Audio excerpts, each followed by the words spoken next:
वज़ीर आज़म आपको बना दिया जाए तो आप क्या करेंगे मुल्क के लिए? बस गरीब आवाम का देखेंगे ना, गरीब आवाम के फ़ायदा सोचेंगे। गरीब आवाम का चमड़ा निकालेंगे? नहीं नहीं, ऐसा कैसे? क्यों? ने तो गरीबों का चमड़ा निकाल लिया, आप क्या करेंगे? नहीं नहीं, हम तो इंशाल्लाह देखेंगे भाई। हड्डी निकालेंगे? वालेकुम सलाम। क्या हाल है भाई? अल्लाह का शुक्र, ठीक ठाक। किस लीडर को सपोर्ट कर रहे हो? किसी को भी नहीं, क्यों?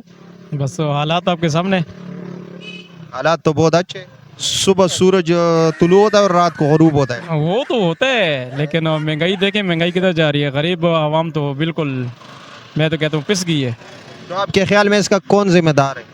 हुक्मरान जो भी आके अपनी कुर्सी के लिए आता है, आवाम को तो किसी की फिक्र नहीं है।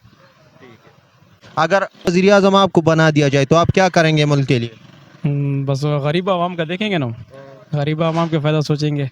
गरीब आवाम का चमड़ा निकालेंगे? नहीं नहीं, ऐसा कैसे? क्यों? सब तो आ गए, इन तो गरीबों का चमड़ा निकाल लिया, आप क्या करेंगे? नहीं नहीं, हम तो इंशाल्लाह देखेंगे भाई। हड्डी निकालेंगे? गरीब आवाम का पहले सोचेंगे भाई। ठीक है, बड़ी मेहरबानी।